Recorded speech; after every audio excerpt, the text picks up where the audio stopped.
What is going on, ladies and gentlemen? My name is Espresso, and welcome back to the Black Ops 3 video here today on the channel. Today, we're going to be discussing, or rather expanding on something we talked about a few days ago here, that being the most recent update to Black Ops 3.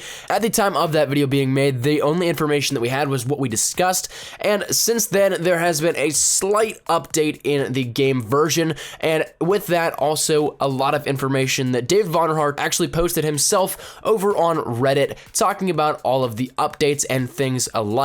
So with that being said, with a lot more information now to gather here and give out, I think it's more than appropriate to let you guys know exactly what has been fixed within the past week here of Black Ops 3. That going directly into double XP, you might have a little bit of information now that can maybe help create a better class for you or something like that, because weapons and score streaks were the main targets of this most recent update. So since there is so much information, let's just dive directly into it. First, we have the submachine guns. The Kuda has an increased ability to control recoil. The VMP has time increased when aiming down sights, and the hip fire spread has been increased. The Weevil has an increased ability to control recoil. The Vesper has a reduced lethal range, and the Razorback has an increased ability to control recoil as well as an increased lethal range, which makes this weapon a little bit more formidable, even though it was already, in my mind, one of the best ones for doing both those aspects that got a little bit of tweaking here. Assault rifles, the KN-44 has an increased ability to control recoil. The XR2 has a movement speed reduction here to it. The HVK-30 has an increased ability to control recoil. The ICR-1 has an increased ability to control recoil, hip fire spread reduction, and a fixed issue with the reload animation when a certain magazine was equipped. The Man-O-War also has the ability to have an increased recoil control here, and the M8 has a fire rate reduction to it. The shotguns also had some really relevant buffs to them as well. The KRM removed 3 hits to kill, and it's a guaranteed 2-shot kill now for this weapon. The 205 Brecci has an increased lethal range, and the Haymaker 12 also has that increased lethal range as well. The LMGs, the Dingo and the 48 Dredge are the ones here that got a little bit of information on those. The Dingo has an increased movement speed and an increased ability to control recoil. The 48 Dredge had its fire rate reduced here with this one.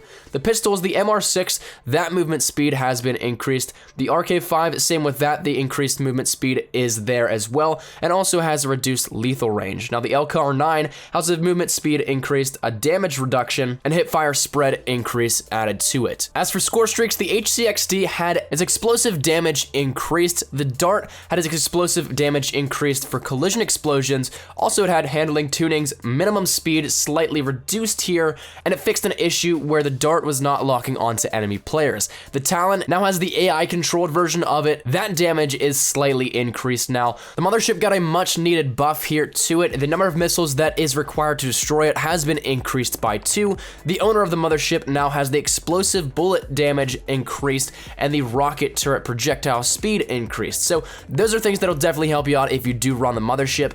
The Hellstorm, the cluster bomb explosive damage was increased here to it, so that will definitely be able to help out tremendously. That was one of those ones where it was almost on the in-between where people loved it or absolutely hated it. The Rolling Thunder had its explosive radius per drone increased, and the explosive damage per drone increased. It added also 4 pairs of drones to the Rolling Thunder, and the health per drone was increased as well. So that means if you have your Reaper and your Scythe, you can't just knock out every single one out of the sky with ease. This is going to take a little bit more here than that. The Cerberus's defenses were increased a little bit here, making it require 1 more missile to destroy it, and increased the amount of EMP grenades that it took to destroy this as well by 1. The GI unit increased the number of War Machine hits that it would take to directly destroy it, and it slightly increased the duration here for it. Also, the time that it was stunned when hit by an EMP grenade, that time has been significantly decreased here with it. The UAV has better base health, so it's not going to be shot out perhaps as quickly, maybe still a little bit so depending on what you use, but for the most part it is added a little bit here to the health and defense of that UAV. The counter UAV also had the same thing to it. It's pretty much hand in hand with the UAV. The same damage that needs to be done to take out the UAV is also now out for the counter UAV.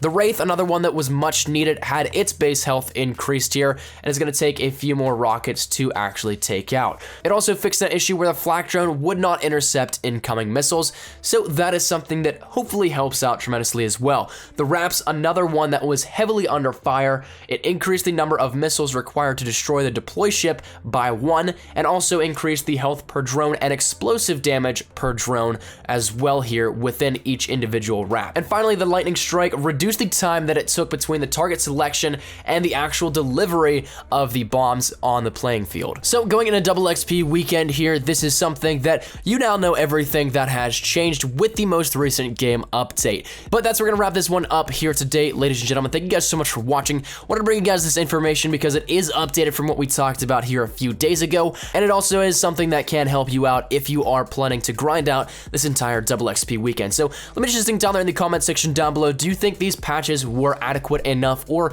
do you think there should be more done or less done here within Black Ops 3? Love to hear your thoughts down there in the comment section down below. But thank you guys so much for watching. If you like the video, be sure to like, rating down below, any shares to your Facebook, Twitter, and MySpace. If you like, that always greatly appreciated. If you're new here, be sure to subscribe for the best of quality Black Ops 3 content and new news information. You guys know exactly to find out on my channel. Thank you guys once again so much for watching. I'll see you guys later. Take care and peace.